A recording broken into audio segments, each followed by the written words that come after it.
Chapter 1, Stillwater. It was an afternoon in late September in the pleasant little city of Stillwater. Mr. Popper, the house painter, was going home from work. He was carrying his buckets, his ladders, and his boards, so that he had rather a hard time moving along. He was spattered here and there with paint and calcimine, and there were bits of wallpaper clinging to his hair and whiskers, for he was rather an untidy man. The children looked up from their play to smile at him as he passed, and the housewives, seeing him, said, "Oh dear, there goes Mr. Popper. I must remember to ask John to have the house painted over in the spring." No one knew what went on inside of Mr. Popper's head, and no one guessed that he would one day be the most famous person in Stillwater. He was a dreamer. Even when he was busiest smoothing down the paste on the wallpaper or painting the outside of other people's houses, he would forget what he was doing. Once he had painted 3 sides of a kitchen green and the other side yellow. The housewife, instead of being angry and making him do it over, had liked it so well that she had made him leave it that way. And all the other housewives, when they saw it, admired it too, so that pretty soon everybody in Stillwater had 2 colored kitchens. The reason Mr. Popper was so absent-minded was that he was always dreaming about far-away countries. He had never been out of Stillwater. Not that he was unhappy. He had a nice little house of his own, a wife whom he loved dearly, and 2 children named Janie and Bill. Still, it would have been nice, he often thought, if he could have seen something of the world before he met Mrs. Popper and settled down. He had never hunted tigers in India or climbed the peaks of the Himalayas or dived for pearls in the South Seas. Above all, he had never seen the poles.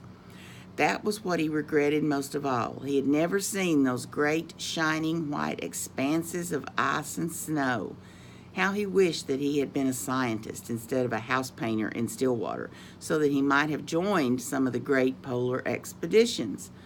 Since he could not go, he was always thinking about them.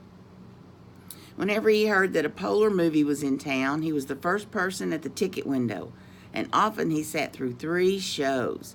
Whenever the town library had a new book about the Arctic or the Antarctic, the North Pole or the South Pole, Mr. Popper was the first to borrow it. Indeed, he had read so much about polar explorers that he could name all of them and tell you what each had done. He was quite an authority on the subject. His evenings were the best time of all. Then he could sit down in his little house and read about those cold regions at the top and bottom of the earth. As he read, he could take the little globe that Janie and Bill had given him the Christmas before and search out the exact spot he was reading about. So now as he made his way through the streets, he was happy because the day was over and because it was the end of September. When he came to the gate of this neat little bungalow at 432 Proudfoot Avenue, he turned in. "Well, my love," he said, settling down his buckets and ladders and boards and kissing Mrs. Popper, "the decorating season is over.